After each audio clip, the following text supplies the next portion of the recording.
It Let's go. is March 20th, 2017, and this is a new episode of the Certainly Grognards. Hey everybody, how you doing? Hooray! Indeed. This is Peter Bowman, and as always, I'm joined by my good friend and co-host Eric Carlson. How are you doing tonight, Eric? I'm doing all right. Most excellent. All right, so we have a topic for this week, and we'll get to that in a second. Just wanted to do our thing we were sort of talking about doing at the beginning of each episode, where we're gonna sort of touch base on what we've been up to of late. Just usual get a little bit of banter out of the way first, Hmm. and then we get into the heart of what we're doing. So what's been up with you gaming wise recently? Gaming wise, well, there was a Star Wars game on Saturday. Hooray! Um, Friday but technically. mostly I've been playing through the Mass Effect trilogy. I'm on 3 now. Okay. I haven't gotten to the point where I want to punch my screen yet, which is good. Basically, you get to Earth and you end up with this rising urge to punch the screen that really culminates at the actual end of the game. The rest of the game is great. Really enjoy it. And the 40K shooter Eternal Crusade went free to play over the weekend, so I've been wogging it up with an Orc Sluggo Boy because of course I'm going to play an Orc. There's an option to play an Orc that hits Marines over the head. Yes, I'm going to play that. Right. So Not bad. I like it. Cool. I've been doing. I mean, there's a Star Wars game which we did on Friday. yep, Uh, what else have I been up to? Well, I've been playing SWTOR a bunch because right. I've just been in the mood for it. Not the best. It's not the best MMO out there by any stretch of imagination, but I mostly treat it as a sort of mediocre BioWare Star Wars computer RPG more than an MMO. Mm. Well, can't play it. It does manage that pretty well, honestly. Yeah, I'd agree with that. So I've been playing that. Been noodling around with some ideas for other stuff, for other campaign ideas that I made. Actually, I really should sit down and start like writing, but I've been mostly just sort of noodling ideas, jotting down a few things here and there, but nothing fully concrete yet. Right, right. Um, Speaking of campaign ideas, really not much else has been going. I've been what else? Have I been watching anything of interest? Oh, I watched the first episode of Iron Fist.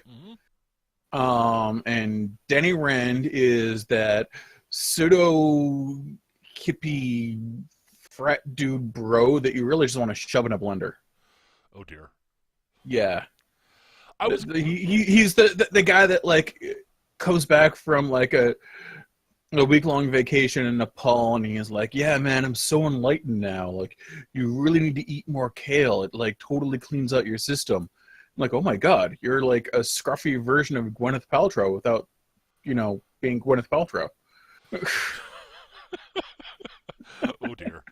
Yeah, I was contemplating watching it. I started watching, got through the intro credits, and said I'm not really in the mood for a Marvel TV series right now, actually. So paused it and went back to Right. doing other stuff. Uh, So yeah, did I watch this a second episode? I think it was the second episode that really codified that for me. Like, I do not like Danny Rand in this. oh dear. It's a problem considering he's the main character. That is a problem. At any rate, yeah, I really haven't been up to much of particular interest recently beyond playing SWTOR and Right. sort of keeping tabs on the upcoming rebalancing thing they're doing in Star Trek Online. Yeah, I've been keeping my eye on that too. I haven't been playing much of STO, largely because I'm just a little burned out, need a break. Yep, same. So keeping an eye on that, and it looks like stuff. They're sort of trying to balance things out, make certain things less mandatory, Right. and try to balance out the careers a bit more. Because TAC officers are so much better than anybody else right now. Still, Yeah, it's true. I hate to admit it because I play attack officer, but yeah, it's true. so yeah, We could stand a little paring back.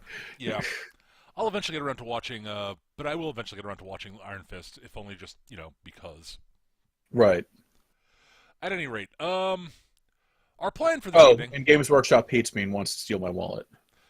Oh, right, because they're releasing. What was it? What's it called again? Shadow War Armageddon, Yeah, which is which is Necromunda, but with like a dozen factions and a bunch of Xenos.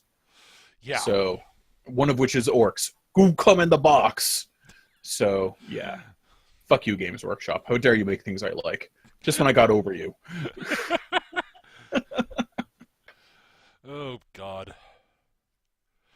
At any rate, so we've got we got a show topic for this week. We're not going to blather on about random stuff this week. Oh well, it'll be random stuff, but it'll be a focused random stuff.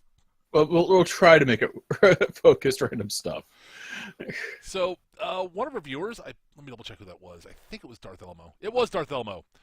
Mentioned that it's been about 20 episodes and about 6 months since the last time we did live campaign brainstorming/building. So he was putting in a request for that, and popped up a few possible ideas. The one that tickled Eric's fancy most of the bunch was space fantasy. So a fantasy universe where magic has grown to the point that it looks like sci-fi with space travel and all that funness. You know what this means to me? This means Aethernauts. Aethernauts. All right, well, there's a word to start with. So the ether is a thing. Right. Okay. And I don't know. I hear space fantasy and Aethernauts. It's hard to get away from Spelljammer, the old D&D setting for that. Well, we kind of have to. Yeah. But my first thought is like, you ever see Treasure Planet? That movie, that animated movie I think Disney put out a while back? I've not actually watched that. Okay. I've heard it's pretty decent, but I never got around to watching it. It's just the that whole aesthetic, like tall sailing ships flying through space type of thing. Okay, that's not. I like that. That's interesting. Let's see what. Like, Yeah, that sort of goes. That still falls into the Spelljammer thing, but that's fine. I mean, it's not. Yeah, I mean, it's hard to get away from Spelljammer. I mean, you have to try to, but. Yeah, I like that. Other possibilities. Honestly, you could almost go sort of sci-fi. You could almost go sort of steampunky, but with more magic. Oh yeah, absolutely. Like you have like ether reactors or like mana chambers or something. Basically, giant like steampunky like generators that create the envelope around the ship that let you live in space. I mean, so the question is, how space travel do we want it to be? Is the thing. You could even go with like gates and stuff instead. That's true. But I don't know. There's something about like flying through space on a ship that's powered by magic. Okay, I like it. Actually, one of the things I always liked about Shadowrun was the idea that like magic and that the manosphere, which exists around the Earth, is how you do magic. And if you leave the atmosphere, you leave the manosphere, and well, then you can't do magic anymore. And if you try, you tend to explode. Okay. So one of the things that an idea that just popped in my head is like magic is generally powered by life forces. So how do you create the generator, the magic generator, and get the mana to power everything, which leads to all sorts of different possibilities, like specially cultured organisms that live inside the reactors. This is where you get like necromancers and blood magic, where they just shove slaves into the fucking furnace. Yeah, I was thinking something along those lines, like different species having sort of different different powers, I guess, not necessarily species per se, but different ways of powering the like, magic. Some group could draw directly from the ether, right, as their power source, and so, like some groups like use necromancy to fuel their engines, and the fucking elves have giant tree ships. Yeah, of course the elves have tree ships. I mean, come on. and use magic. They use nature magic. Yeah, they've got the way they get around it is they actually have like tree rocket ships. They have engineered rocket ship forests because they're elves. I was thinking sort of like almost like like their spaceships are almost like these big sort of like habitats of like like a little sort of like a mini like forest on like a plateau that's sort of with Mm. like a force field dome over that fly through space. Yeah, I could see that. That's just sort of the vision that popped in my head when I thought elven tree ship. And doors of the artifacing and everything draw directly from the aether, and like Yeah, they actually crack a hole into the astral space yep, I via like the that. reactor, and that's what big honking crazy looking reactors for dwarves. Ooh, I've got an idea. So, Mhm. all right, so we've got the humans and the dwarves allied together. So between the two, like the dwarves sort of cracked the theory of tapping into the aether, Right. and humanity came up with some other half of it that they that hmm. No, no, Oh, no, no, no, no, flip no, no. that. Humanity cracks the aether. Dwarves. You there, Eric? Eric? Uh-oh. Something happened.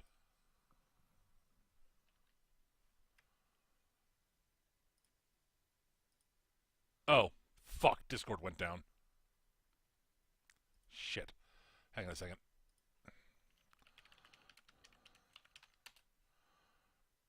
Fortunately, we have emergency backup.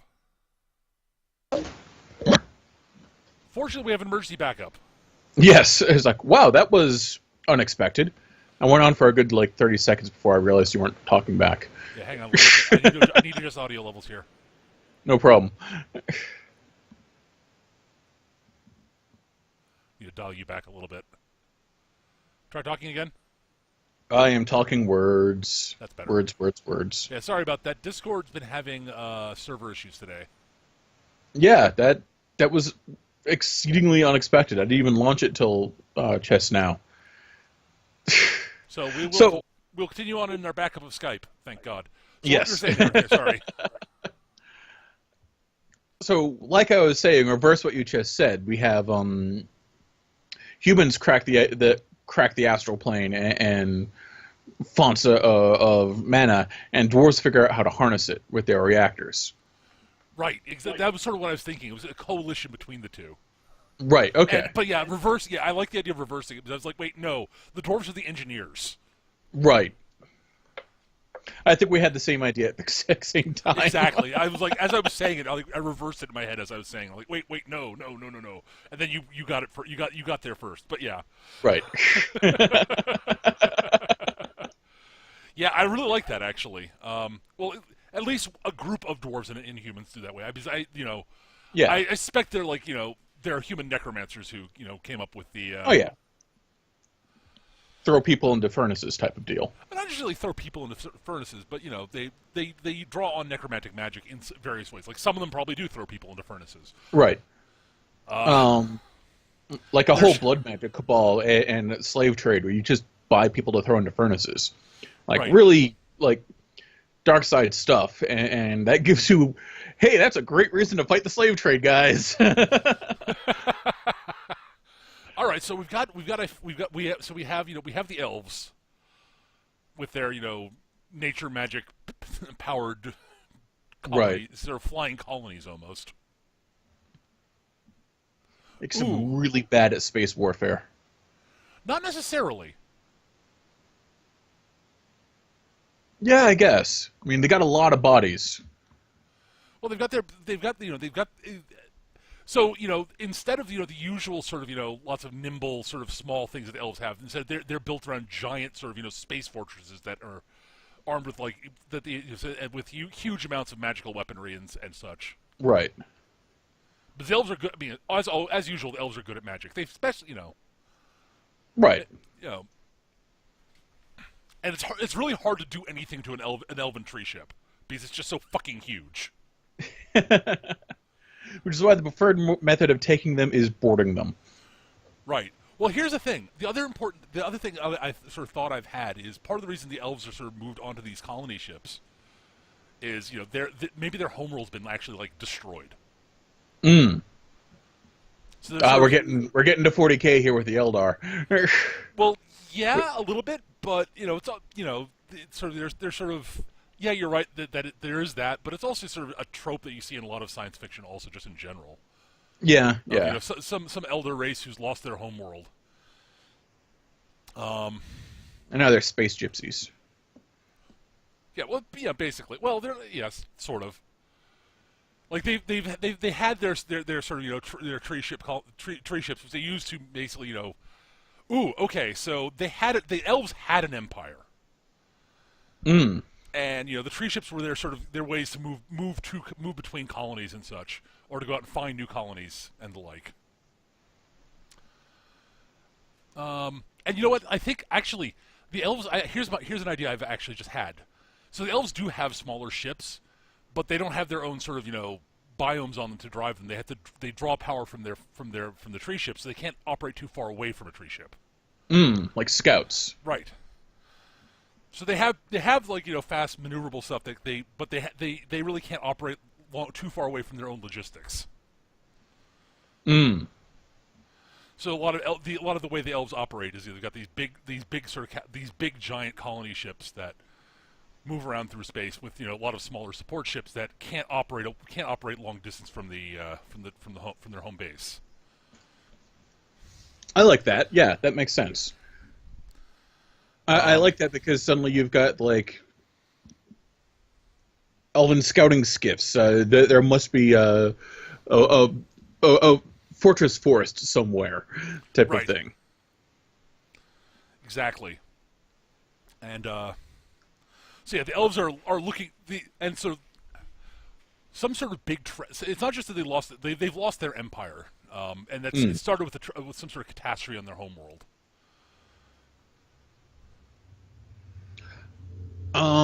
Yeah. I mean, what could that be? What killed the elves? Civil War. That's possible. I was Civil thinking War, because that way you can have drow. Because you have to have space drow. Well, I'm thinking there's some sort of magical catastrophe on the homeworld. Caused by Civil War, so you have space drow. You know someone's going to want to have space drow, so we might as well give it to them. I know. I'm getting to it though. All right. Part of it is that the elves shouldn't know exactly what it was that caused it. No, I don't think anyone should. In fact, that could be something like a big reveal for the end of the campaign. It's like, turns out the elves were humans all along, but from the future.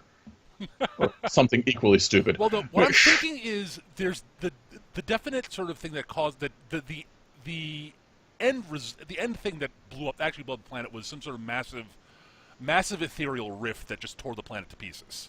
Mm. That's actually a great point of contention between Right, exactly. the Human Dwarf Alliance and the Elves. Right. So, like, you guys know what you're doing? No, but it's awesome. So the elves were like experimenting with something with the Ethereum, with the ethereal plane, and something Right. went very wrong, and they're not sure what. But they have this almost like dogmatic revulsion of harnessing ethereal energy now. Right. Because, so, like, that's a major, like, that'll be a major thing between, like, the Dwarf Human Alliance and the Elves. Right. I also like the idea of a goblinoid alliance. And instead of doing the obvious thing like blood magic or throwing people into furnaces, they actually have shaman's chant to power it. Ooh, I like it. They will, of course, have a furnace to throw people into for extra power, because they're orcs and goblins. Of course they are. I'm not sure they don't necessarily need that. I mean, yeah, you can have them still be barbaric, but I'm not sure you need them to be. There could be some sub factions of them that do that. Mm. Like again, like I think there's like a necromantic sort of cabal that draws from peoples from all the races, because necromancy is among the easier ways to create magic. Right. It's relatively cheap and requires little technical know-how.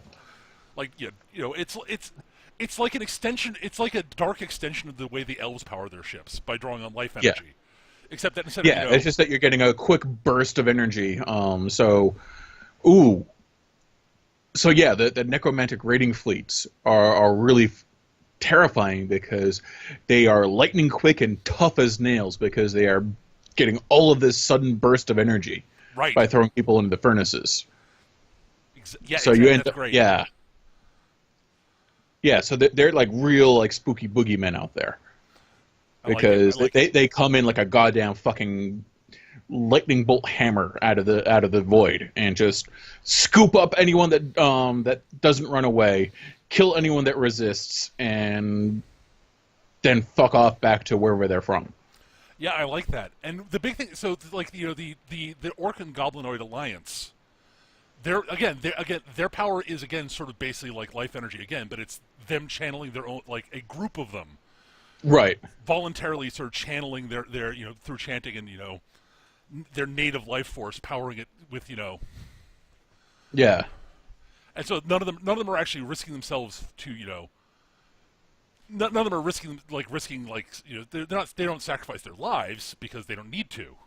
Right. Because they've got they have a, which is actually really interesting because it makes the most fractious and infightingest races for in your general fantasy thing, the ones that get shit done with the most cooperation. Right. Ooh, I like that.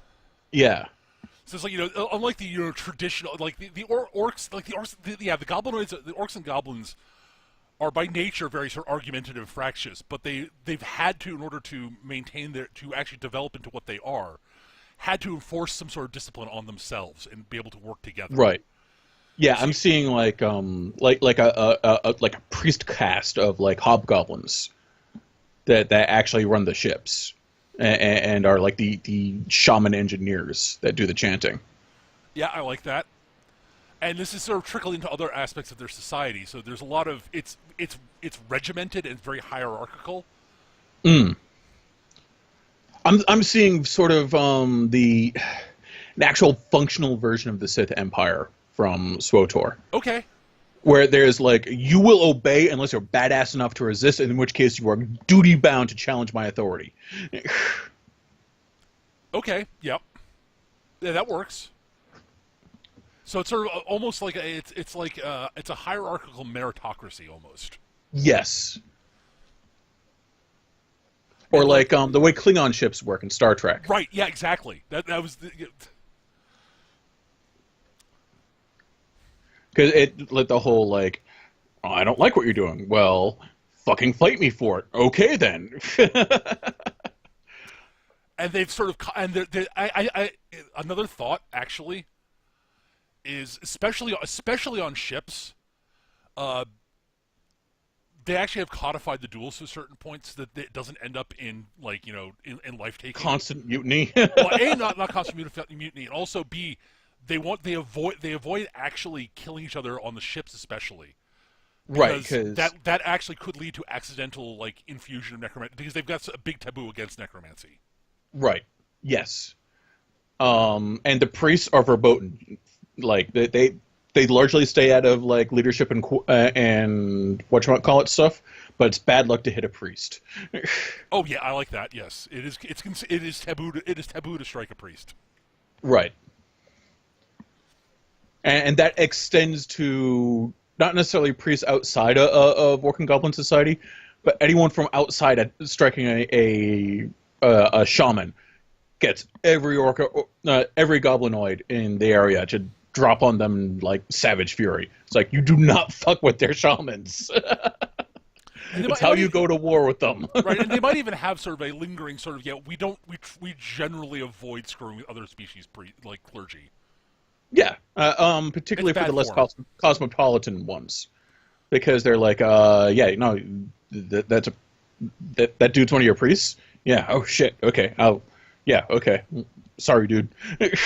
Whoa! We don't screw with the priests. That's wrong. You don't do that. It's bad luck. Don't kill the priests. It's bad luck. And it's largely because there's the chance of the necromantic like power thing, which fucks up with the control architecture for all intents and purposes of the York ships. Right.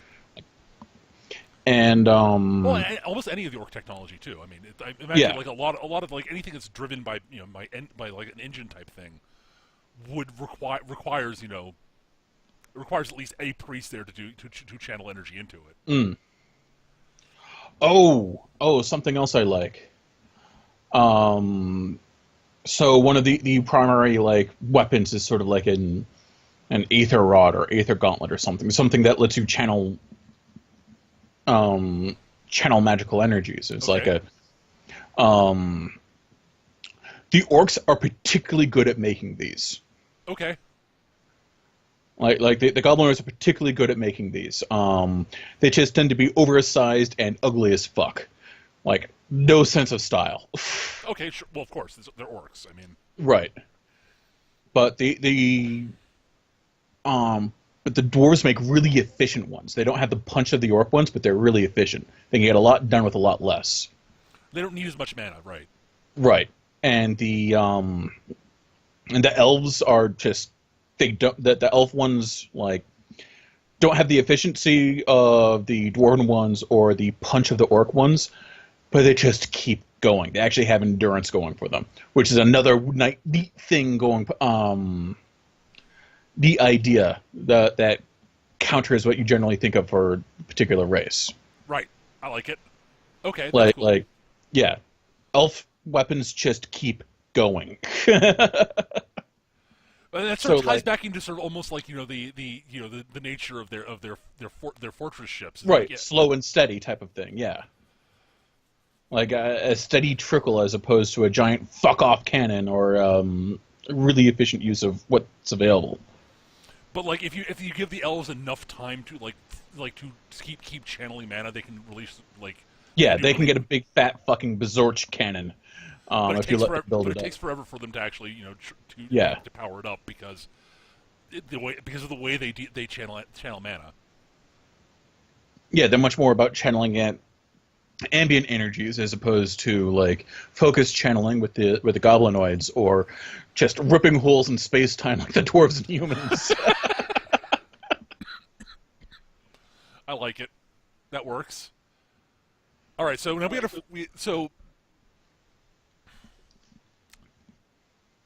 as you said we got to tie in the dark elves. Right. And I'm thinking the dark elves sort of are the ones who are really pushing for the. Oh, okay, Eric, I got it. So the dark Okay. elves are sort of made up of are sort of reformed by a large chunk of they're the ones who were most pushing for the. Or the leaders of the Dark Elves were the ones who were like are the scientists and such, or quote scientists, magical engineers and such, who were really working on investigating the ethereal plane and using that. They weren't necessarily looking to use it as a power source, but they were experimenting with the ethereal plane.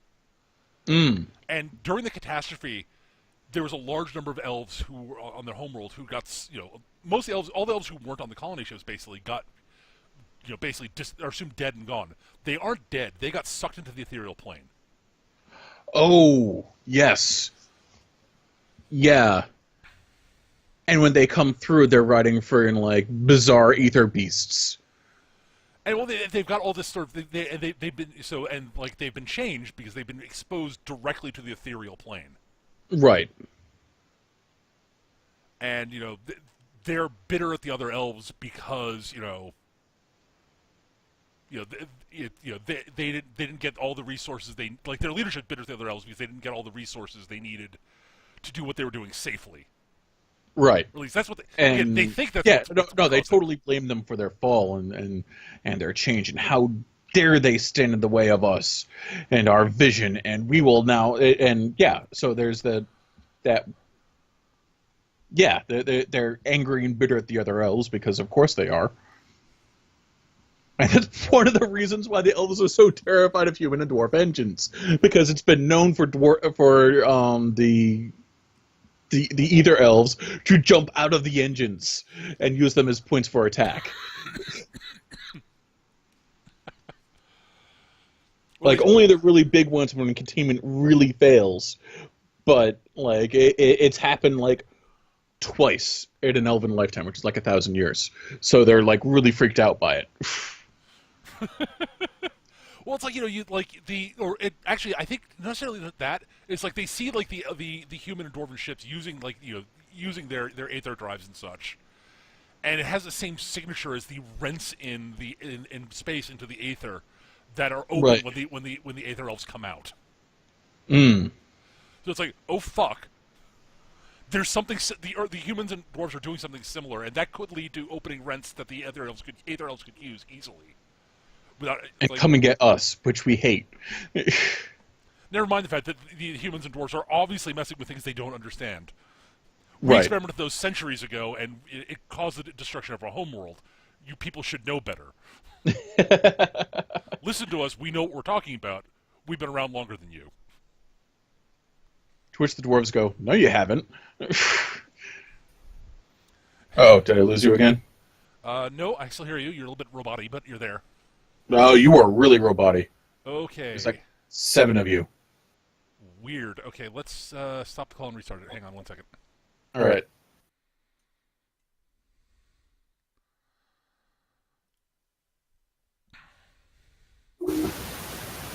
Hello? Hello. Wow, you sound not good. Yeah, you have a weird echo thing going on. We're really quiet, and then your voice comes in normal. All right, let's switch back. Discord looks like it's back up. Let's switch over there. All right, cool.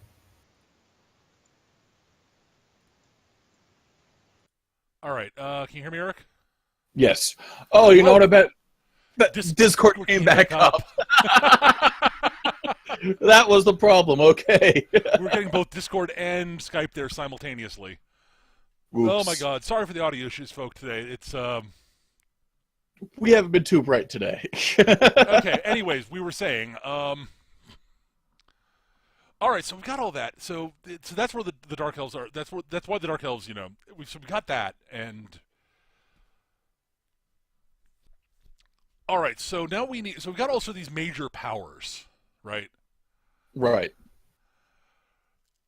But we need something sort of because in general like we could have sort of very like if this is a war game, we wouldn't need much else than that. Right.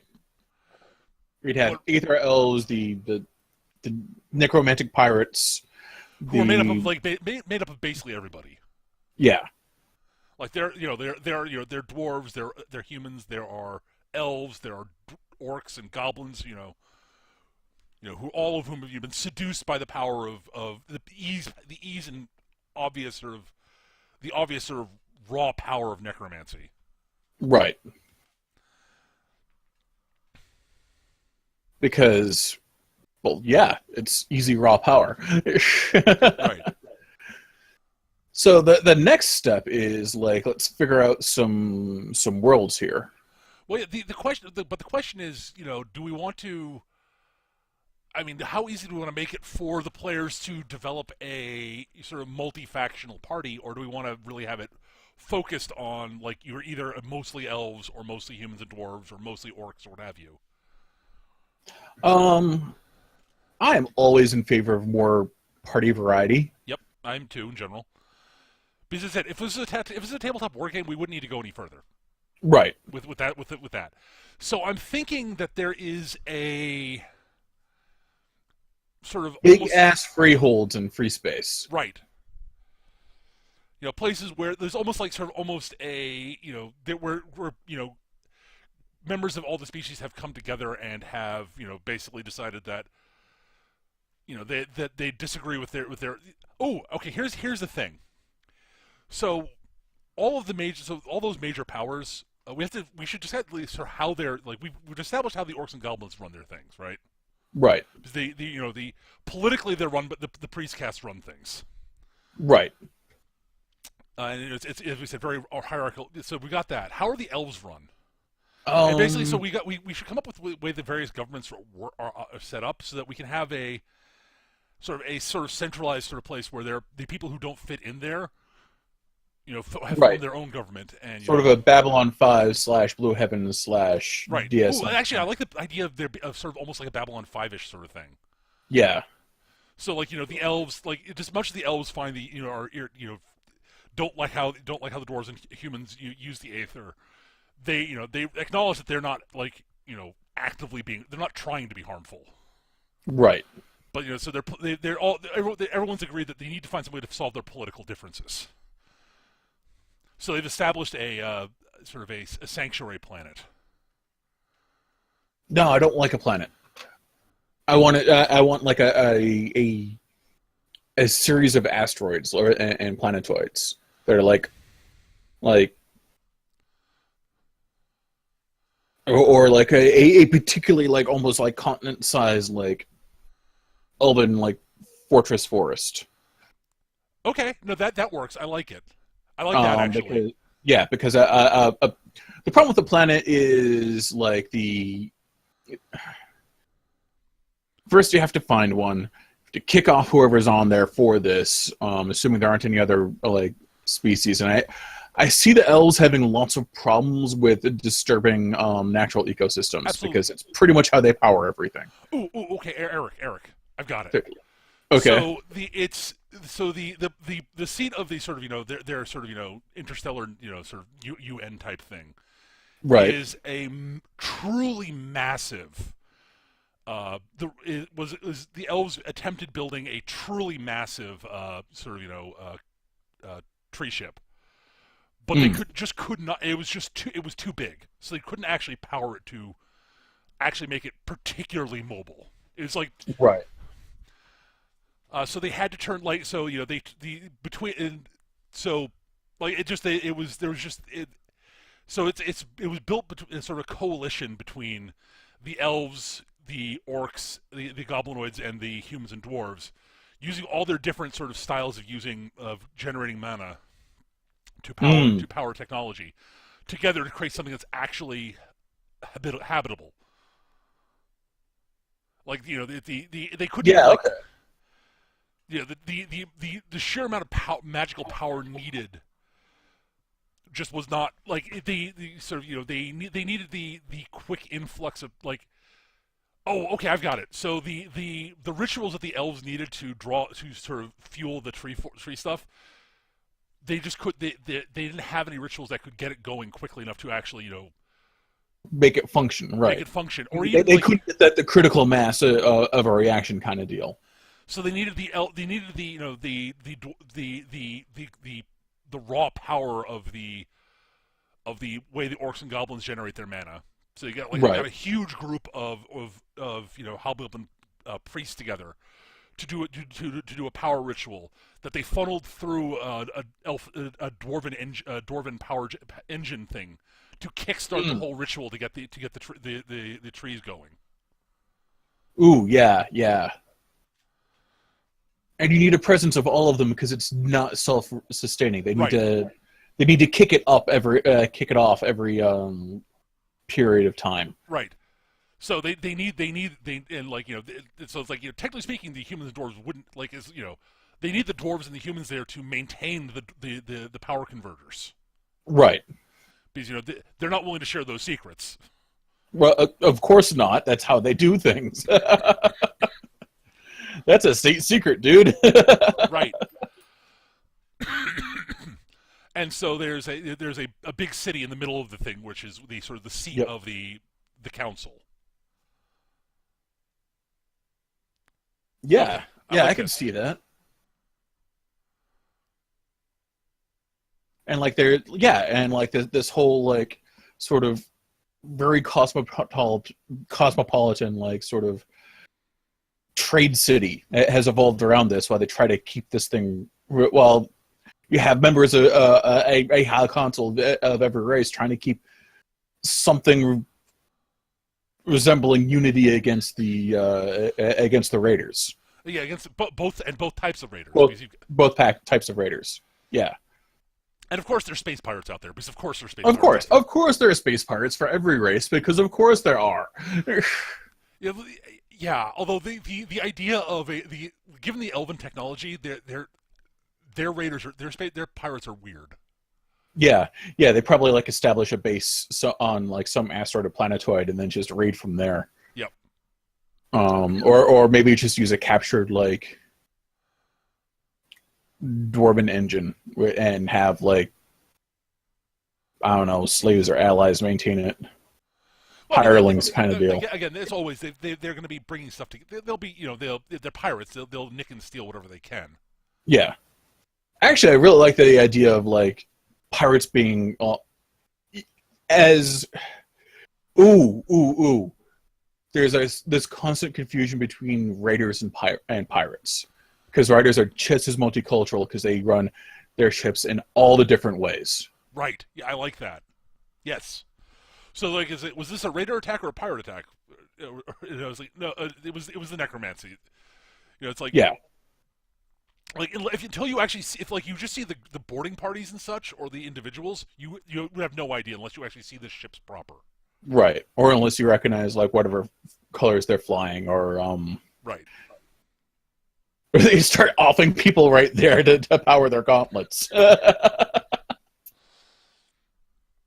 Hold on, kid, don't move. I need to plug this in the back of your skull. What? Clunk.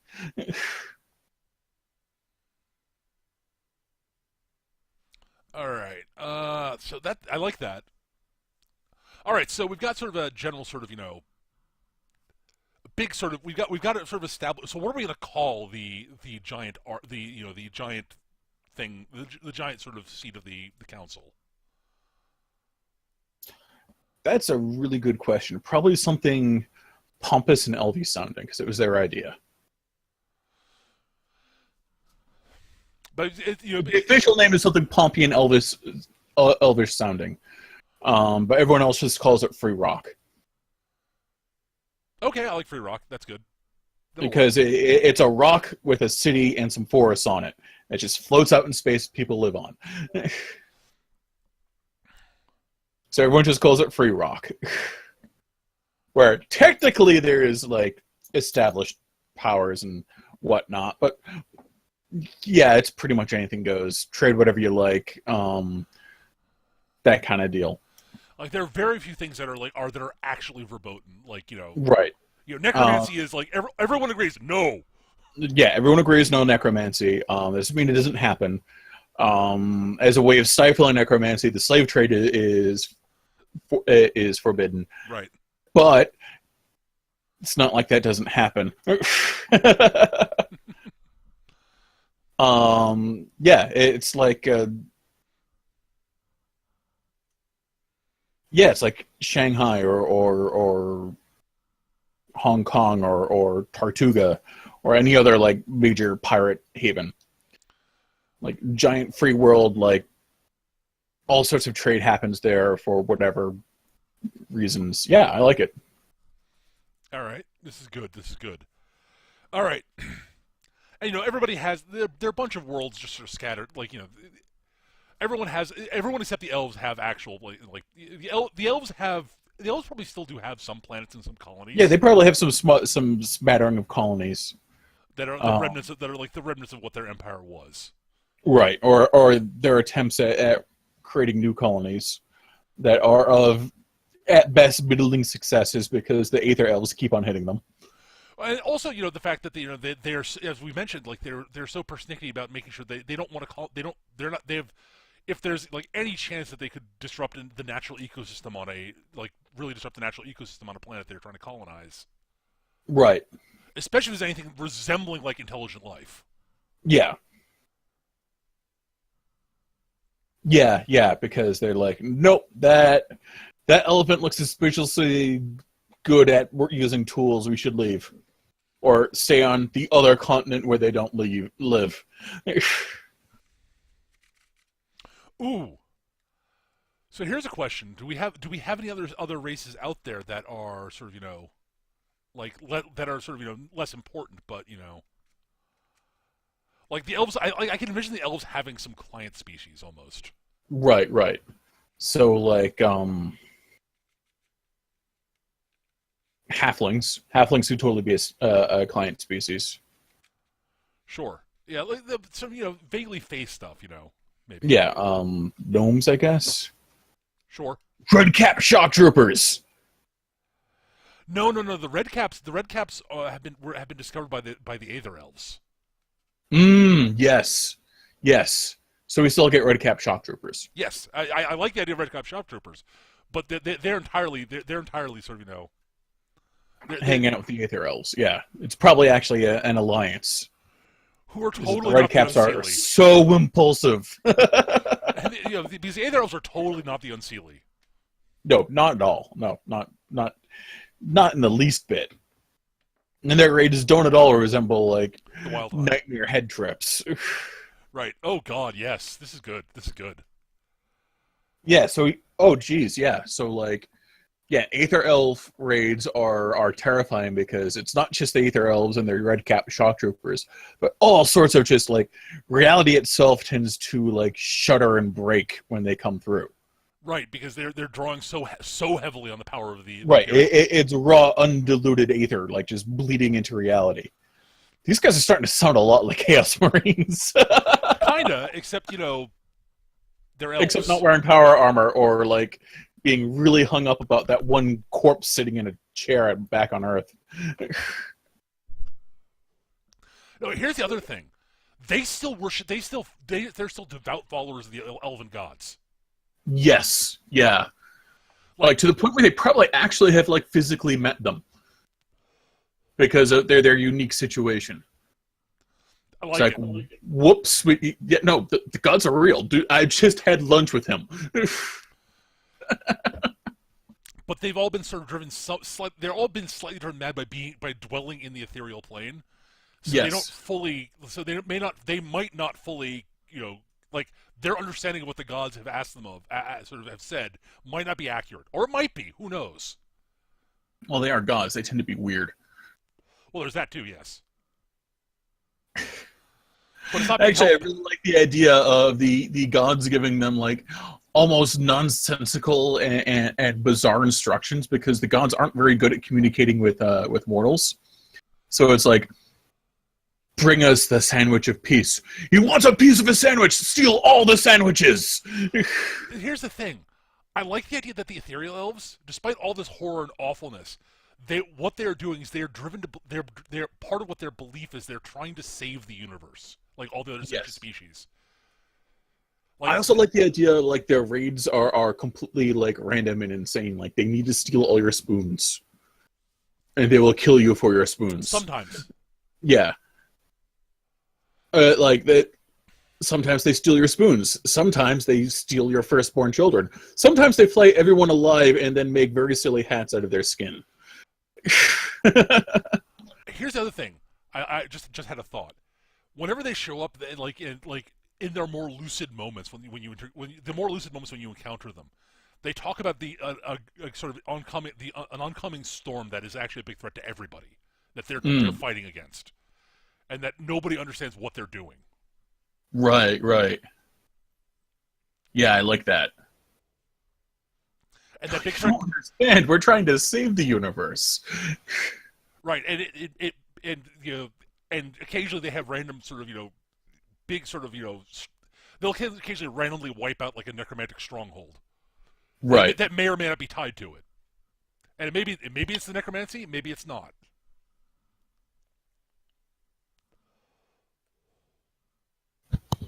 I actually like the idea of the necromantic cabal also being agents of other powers. Yes. Like something formless and nameless from like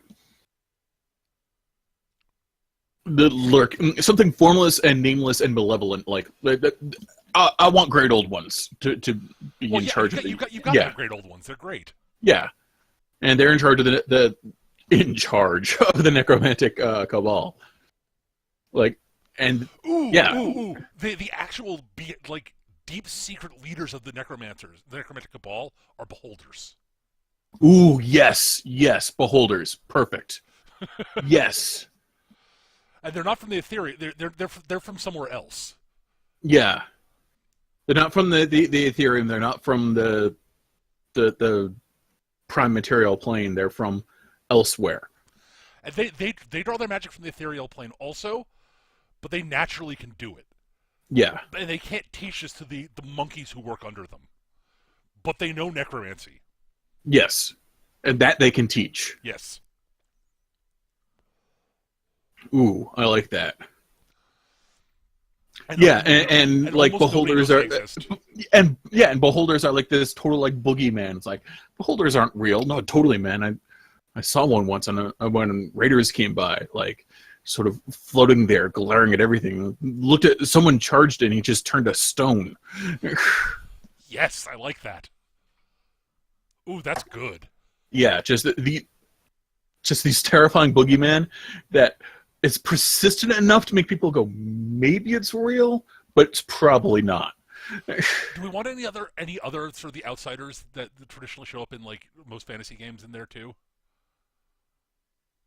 um, maybe, but they should just be like almost like random happenstances that happen when like a dwarf reactor goes up, or like you hit some sort of like reality shoal going sailing through the Okay, through maybe. space. Yeah, That's something we'll think about. like I just ran into Zorn. Like I ran aground of this rock that shouldn't have been there in our charts, and it seemed to I was thinking maybe disappear into the void, and it's covered with these like egg things with 3 arms and 3 legs, and they threw rocks at us. I was thinking maybe something along the lines of the Lithid. Oh yeah, Like they're ooh they're sort of they're from a sort of similar place that the beholders are from, but they're ancient enemies of the beholders. yes, But they're no friends to anybody in our part of space either. yeah, yeah, And so they're sort of in the shadows in other places. yeah, because they don't have as yeah, that's how you do it with the portals. They do the portals. Yes. They don't have ships. They don't have fleets. They don't have armies. They'll slip in right behind you, and they'll eat your brain, or even worse, make you one of their creatures. Yes. And their creatures could be anything from just a mild compulsion to do things to make things to mild compulsion on a politician to do things that make things easier to them, to like horrible mutated monstrosities that guard them when they move. Right. Oh, here's the thing. They only recently discovered the prime material plane. Yeah. Yes. Like they're a new thing. And I like the idea of them just sort of like slipping into their portals and kidnapping people to study them yes, and eat their brains. Their brains are delicious because brains are delicious. yes, They yes. really like brains on this plane. I like it. I like it. Okay, so we've got that. That's good. I like it. So we've got two sort of separate, sort of otherworldly, just awful things. Yes. Well, Serving 3 technically if you count the Aether Elves. right, but like here's the thing. Like we talk about like the great old ones, right? Mm-hmm. The beholders and the Lithid serve different ones. Yes. In fact, you know what I really like? The beholders serve this sort of like great old one, like nameless malevolence. The Illithid hate them. Right. They actively fight against them. That was what I was talking about. Yeah, They're like they at war don't serve any great old ones. They consider themselves the pinnacle of stuff. Ooh, I like that better. Yes. Yeah. They oppose. So the idea that there's this powerful, formless, malevolent intelligence just infuriates them. because they are the pinnacle of existence as far as Yes. concerned. So therefore, they must find it and eat it. I actually really like the idea of the Illithid being all about like this weird like consumption thing, wanting to eat things. Yes, I like it. I like it. Yes. I mean, they may evolve into something that are not the Illithid, but because. Right. All right, I like that. That's really good. I really like the shadowy, like sneaky devourer cult kind of thing.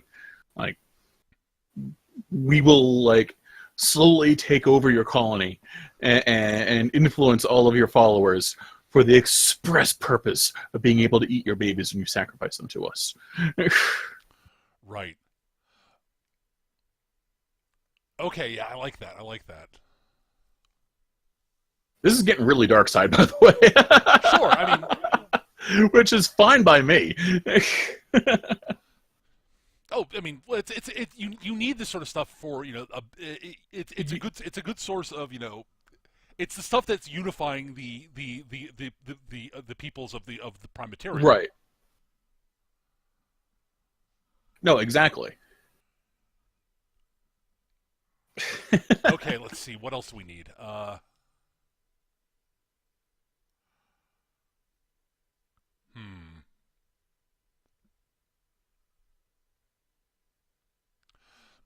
I like the idea of Free Rock being largely a failed experiment also that's become almost its own faction. Yes.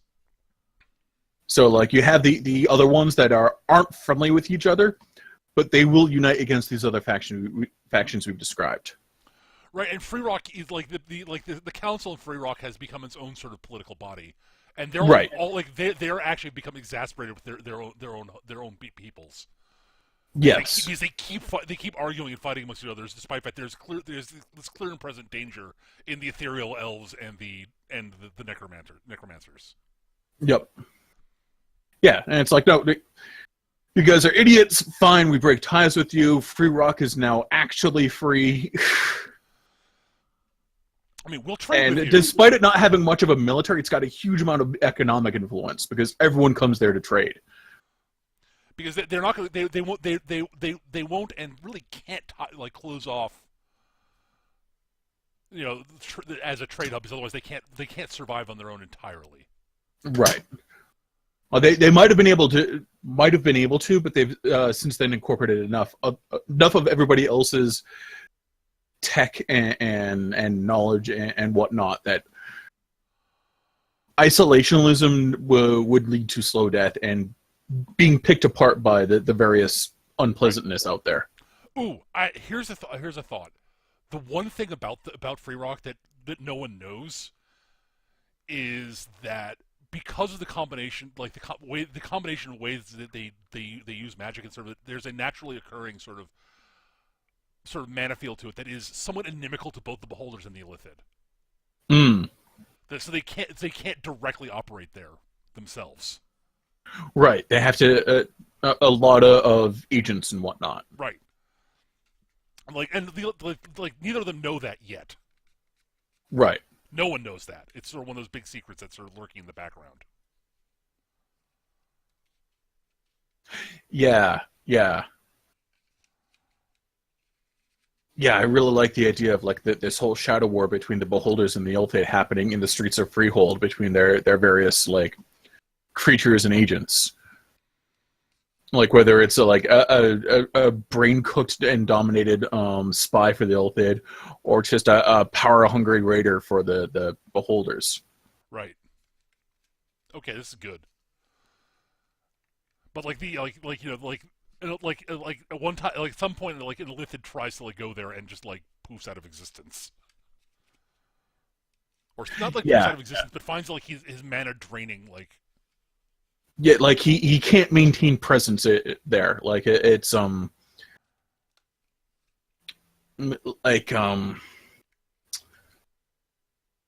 it's like wading into weak acid. Like it's okay.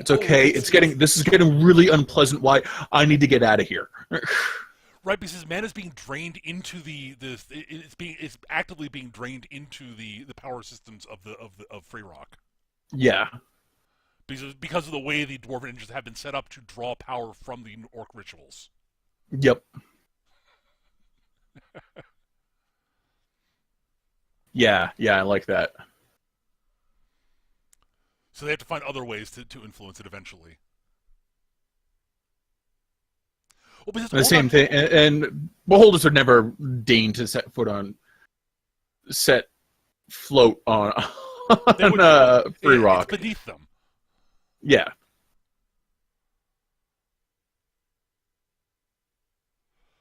I mean, the Illithid wouldn't either, but there's so many things there they could eat. Yes. Like it's beneath them also, but there's such tasty things there. Like, have you had kobold? Kobold is so good. All right. Ooh. We can actually. So sort of tying back in. So as for the client species thing. So you might have something sort of akin to the Warforged, who are sort of like created by the dwarves and humans together, who've become sort of their own sort of free willed peoples. So you can have sort of Mm, like this sort of quasi sort of a little bit of a sort of a little replicant sort of style things, if they're actually not replicants, but right. So you got that whole sort of like debate over like whether the the free These golems are golems, for all intents and yeah purposes. whether the free golems are whether the golems are actually like actually living beings or not. Mm, And so like the elves look at this and go, no, of course not, they're constructs. And the orcs and goblins are like, no, they clearly are. right. They're intelligent. They I They, like they they they express preferences for things. They have free will.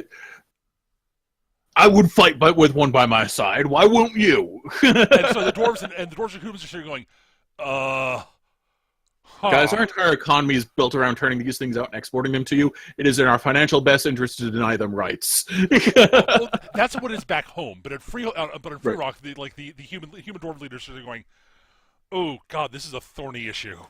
Yeah. Uh, oh, that's it. That's one. Like, so the golems are actually free beings on Free Rock, Right. which is one of the things that is actually like that was one of like the one of the driving reasons that that Free Rock actually split off from the dwarven elven kingdoms, the dwarven human Yes. kingdoms, because the dwarven human kingdoms were like were from a purely pragmatic standpoint refused to acknowledge that these were free beings, Right. and the elves are all confused by this because they clearly can't be. They were But they're created. manufactured. They can't be free beings. I mean, that just doesn't make any sense. They don't produce their own mana. They're manufactured. Right.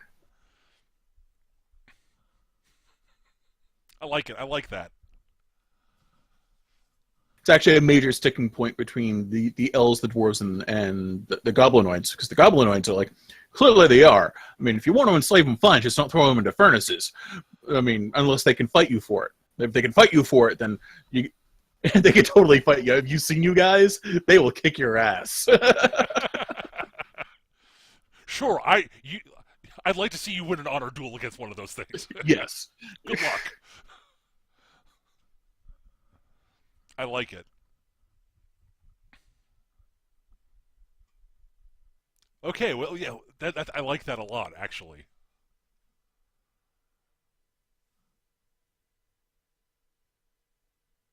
Oh God, let's see. What else? What do we? Is there anything else we need to throw in? So we got.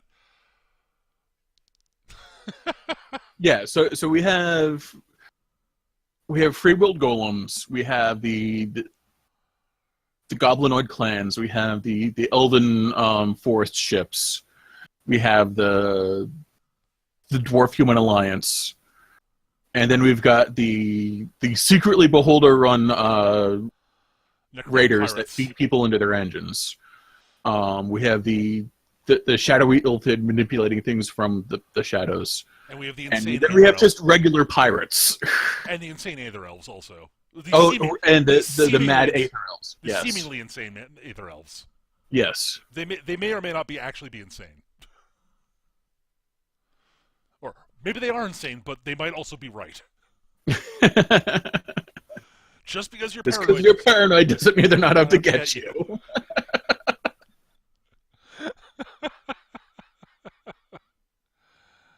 Oh wow! All right, so what sorts of adventures like? Do we want to have? Like, would you want to run in this world? Is the next thing to talk about? I mean, Oh, there's also like just on Free Rock, you can do like political stuff. You can do gang warfare.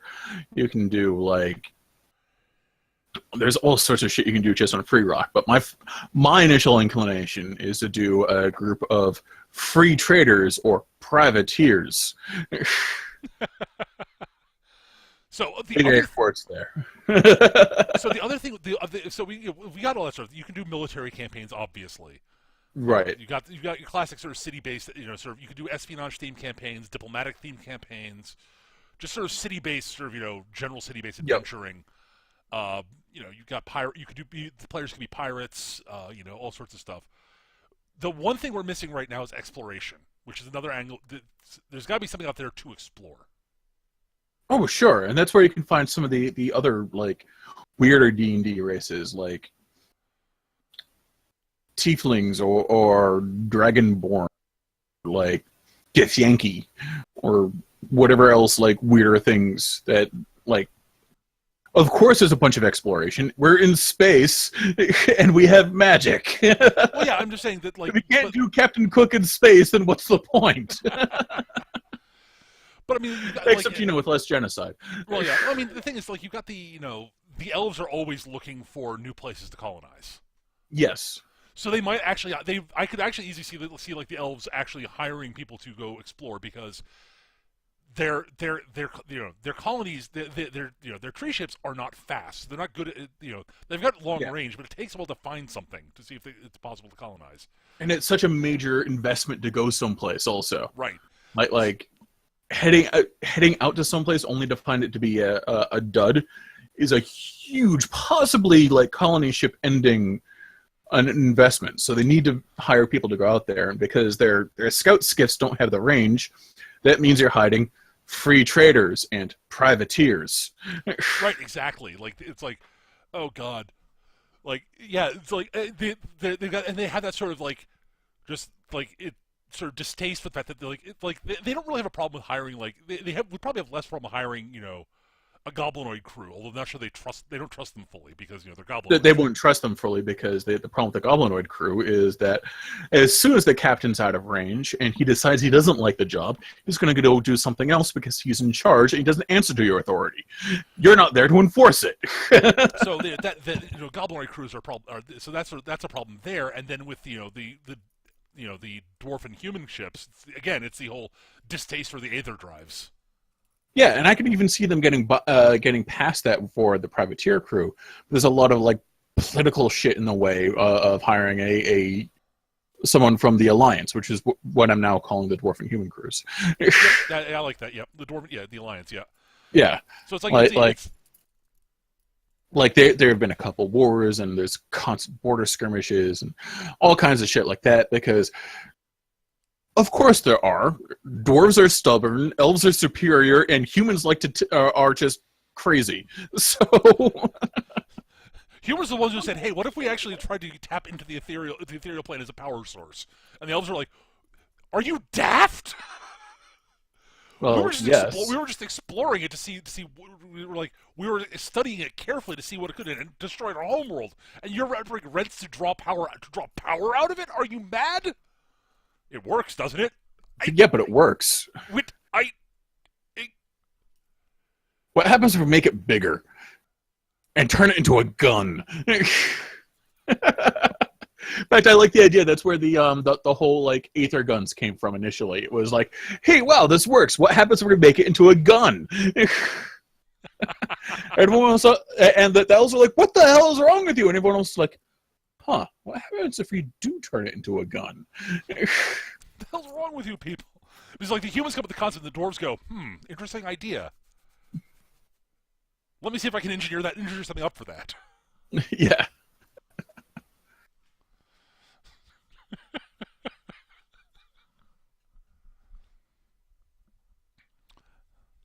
Also, I think there's probably in Free Rock, there's like a group of dwarves, elves, humans, and goblinoids who all work together to try to find some way to sort of hybridize their technologies together to create something. That's has the raw power of the dwarves with the sustainability of the elves and the efficiency of the ethereal drives. Yep. No, I like that. Yeah. That see if they can make a super drive sort of thing. Right. I like the idea of them almost making it like 3 times. But like, ooh, and one of the ones was a catastrophic. Like the first time was a catastrophic result. No, not the first time. Like the second or third time that it failed was a catastrophic result that lost the ship they were experimenting with it on. But that was actually what opened this. It opened a small hole to wherever the Elithid are, and that's what tipped them off. Yeah, I like that. Yeah, because the elves would insist on doing this on lab ships far away from Free Rock. Well, yeah, because of course, and the Turns out goblin, they're right that one time. and everyone else is like, yeah, you're probably right. Okay, fine, you're right once. Well, it's a case of it's like, okay, let's say, well, it's like, why? It's it's and like the human like mage who's like was like, but it's clearly been told. We got dwarven engineers here, and fine, you're right. You're just in case something God's forbid goes horribly wrong. Mm. Okay, yeah, you guys have said your homeworld did blow up and fall into the ether as near as we can tell. That is actually documented fact. We can't argue with that, and it would really suck if that happened to Free Rock. Yeah, because where else are we going to get our porn? It's illegal everywhere else. Oh God. But yeah, like the looking for colonies thing is like the primary thing that it's one of the big exploration things that the elves do. Mm. So the thing is, are there ancient ruins out there to explore? Because there gotta be. Oh, of course. So Like, what are the ancient ruins is the question. And there's your first adventure hook. What are the ancient ruins? Right, exactly. Like, is there some really ancient race out there that was out there? Like older than the elves.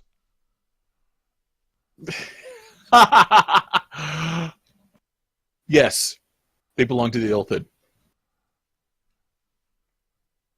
Okay.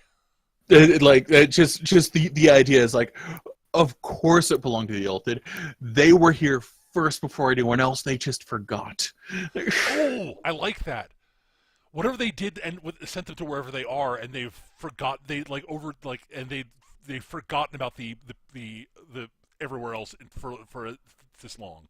Yeah, they ruled the galaxy at one point. And then they went somewhere else and forgot.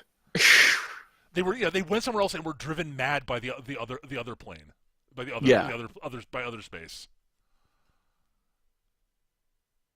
I like that. I like that a lot, actually. Like the Illithid were different before they went there. Yeah. Now, like they probably physically changed also. Yes. Right? Like they didn't always have face tentacles. Probably not. Because face tentacles are definitely something that happens when you start crossing into like spooky other space. Right. I like it. Yep.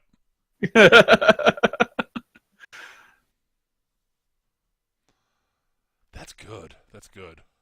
Yeah. Especially like yeah, because you can start like dropping hints like certain like stylistic tendencies between like Illithid clothing and like depictions of whatever the ancients look like in the ancient ruins, that kind of shit. Yeah. Or like your language expert goes, "Hey, this sounds a lot like ancient Prothean or whatever." Yeah, I like it. With more slurping and googling because they got face tentacles. Well, the Illithid don't talk much anymore because because they don't have to. Right. But like similarities to the alphabet. Right. Like or like in the written language, like because the language definitely is going to have changed and mutated along with them, but like similarities in like sentence structure and in some of the pictograms or glyphs that they use, even though they're clearly different, there are certain similarities, unnerving similarities.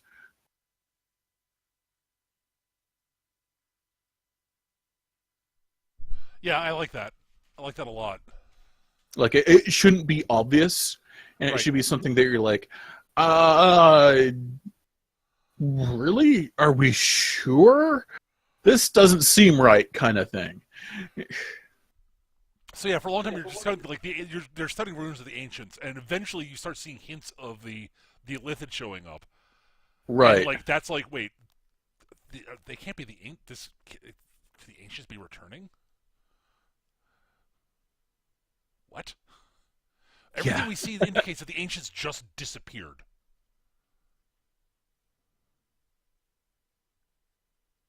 Could they be coming back? Maybe? I don't know.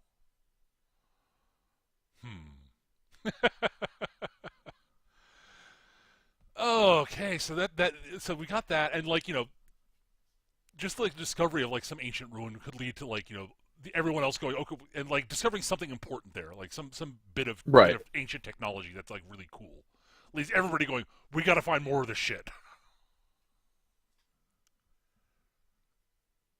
Yeah, yeah, because it could have started with like an elven colony thing, and then like coming back with like, we found the MacGuffin. We don't know what the MacGuffin does, but it's pretty cool. And everyone going, found that in ancient ruins and like deep space. Yeah, quickly, everyone fund exploration shit to go out there, and then you can have unfunded privateers going out there to find that shit. Well, yeah, like treasure hunters. Exactly. I'm gonna put my own ship together and go exploring for ancient ruins and stuff, and maybe I'll find something cool there and come back and sell it for billions. Yeah, I'm gonna go put together my own exploration thing with blackjack and hookers. There has to be a Bender joke in there somewhere. All right, I think we got a good core of a campaign world, though. Yeah. I do think. I mean, and obviously the easiest thing to build this off would be D&D, just because of what we've been using, the races. Right. But you could do it with using almost any system, honestly. Oh yeah, easily. Like you can totally just banana up the particular weirdness that are Illithid and Beholders. Yeah, and everything else is just sort of generally there. Yeah, I like that. Yeah. All right, so I mean, we could keep going on in this for like God knows how long at this point, but I mean, there's more detail, but like as an overall sort of seed for a campaign world, like the actual like brainstorming of putting that together, I think we've done a pretty good job, and I think that's we've got lots of different angles and avenues that you could explore and such too. Hmm. Oh, definitely. There's cool shit in there. Yeah. I could see this being cool. Indeed. So I would not mind playing in this game world. Actually, there's one other thing that we haven't worked in, that sort of traditional fantasy trope that we haven't fit into there. Okay. Dragons. What do you think's guarding all the ancient ruins? Ooh. Yeah, like the dragons are like, that's it. The dragons like. Ooh, okay. So dragons. The dragons remember the Illithid. Like they were like they. Like the dragons were the Illithid's original like top servants. Yes. But like they become old and powerful and terrible in their own right, and don't want to go back to being servants. Right. And they can travel through space on their own because of their own natural. Because they're dragons. Because they're motherfucking dragons. I'm a dragon. Fuck you, I'm a dragon. Yeah. Well, the other thing is that and when the Illithid come back, like, and the ancients come back, and the dragons are like, oh, the ancient masters, oh god, the ancient masters come back. I don't want to be their servants again. Oh god, I really don't want to be their servants. Yeah. No. But everything else is beneath them, because now clearly we're the pinnacle of existence. We're dragons. We can fly through space and breathe fire. Well, they don't necessarily breathe fire, is the thing. Oh, the radioactive death beams, whatever. No, they breathe raw mana. Yeah.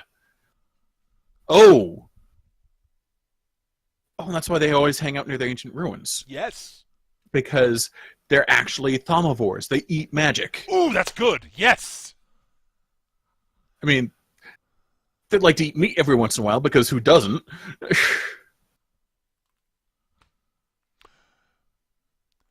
Well, I like the fact that they're thaumativores, so they feed on any type of magic. Right. So Yes. So when they eat like a living being, that's just getting their kick from a little bit of necromancy. Right. And they're very not picky about what type of meat they eat. And they're not picky about what type of mana they eat either. Right. Like they'll just sit there and soak up ambient mana if they have to. But Jesus Christ, does Cobalt taste good? Actually, the really cool thing is I could see like one like discovering like being have like like a dragon basically like a group of like goblinoids stumbling across a dragon and deciding that like this is that they decide to serve it and like channel like feeding it with their own like the traditional goblinoid magic thing. Mm. So like you can have little sort of mini dragon cults in various places. Yeah, I like that. Or like similar things with like the dwarven aether drives. Right. Like you end up with like this sort of bizarre, like almost 40k-ish like machine cult thing going on. Only instead of worshiping the machine, they're worshiping the dragon, which is eating the magic coming from the machine that they maintain. Right. And like you could like you almost see some like like a couple of like they're dragons who've entered sort of a quasi sort of symbiotic relationship with a few elven colony ships. Right. They are, of course, super secretive and do not want to deal with the other elven ships. Right. I like that. Yeah. It's like, no, we are not dealing with you guys. We're our own people from now with blackjack and hookers. Also a dragon, because everything's better with dragons. All right, I like that. And so we've worked dragons into it, so that's good. That was necessary. Yes. Oh, yes. That was actually necessary. No, I absolutely agree. Dragons are definitely necessary there. All right, I think we've got a campaign world there. So I think this is actually a good spot to round things off for this week. Yeah, I think we're in a good spot there. So I think that's going to do it for this week. Normally we save time at the end of each episode for viewer questions. Don't have time for them this week because we've been going for a while. And we haven't gotten a bunch recently. So if you do have questions for us, we love getting viewer questions, and we do try to save time at the end of each episode. And sometimes, even if we've gone long, if we've got a good set of questions, a really good set of questions, we'll try to answer them. Absolutely. We haven't gotten a lot of questions recently, so. But if you do have questions, we love getting them. We love answering them, and they could be not just gaming related. Just nerd culture stuff. We love talking about this stuff. So we really do. We are in fact giant nerds. Yes, completely and utterly. So you can email us any questions you might have that you'd like us to answer on the show. Our email address is surlygrognards@yahoo.com, surlygrognards@yahoo.com. Or if you're listening to us on YouTube, feel free to post them in the comments there. And I mean, I keep an eye on the comments from time to time just to make sure there are viewer questions or anything like that. If you've got feedback for us, we love constructive criticism. Ways we can make the show better, all that stuff. It's great. Same thing, same email address, or post in the comments. You know the drill. And if you've got show topic suggestions for us, we fucking adore those. We really do. Those are the best. Seriously. I mean, primarily because it means we get to talk about things you guys want to hear us talk about. Also, it means that we, don't have to spend the last few minutes, like 5 minutes before the show, going, "Oh, what the hell do we talk about?" Yeah. What do we do? Do we talk about bananas? We're not a thing for bananas lately. I don't. Bananas are good. I should probably eat more bananas. I think that's what's happening. Yeah, it's possible. Either that, or we also that way we avoid having Eric talk about robotic dinosaurs for an entire episode. To be fair, robotic dinosaurs are fucking awesome. They are, but we can only do that so often. Says you. I'll eventually get bored of talking about robotic dinosaurs. It might take 3 or 4 episodes, but I will eventually want to talk about other things. I admit robotic dinosaurs are pretty fucking awesome. At any rate, that's going to do it for this week, guys. We record the show Monday nights at 7 p.m. Eastern here on hitbox.tv/mecha-gm. Recordings go up onto YouTube fairly shortly thereafter. The YouTube channel is youtube.com/mecha. It's youtube.com/mechagm or something like that, or youtube.com/channel/mechagm, something like that. I tweet out when we're about to start recording. Keep it on my Twitter. My Twitter handle is @mechagm. And that's going to be it for this week, guys. Thank you so much for joining us. We love you guys. For our live audience, thanks for being here. We love having you guys here. And listening to us on YouTube, thank you for listening to us. If you enjoyed the show, hit like and subscribe. That way you know new episodes will be coming up onto YouTube. Anyways, that's going to do it for this week. Not sure if we're going to be doing this or Grognards or 3-Minute Anime next week. There's good odds we'll finish off what we're currently watching and be able to do 3-Minute Anime next week. But there's a slight chance it won't. We'll see. But I'd say roughly 90% chance we'll be doing 3-Minute Anime next week. I'd say probably that, yeah. Odds are we'll be doing that, but if not, we'll record Grognards. Either way, guys, thank you so much for watching, and we'll see you guys next time. Take care. Have a great rest of your evening, people. Bye, humans.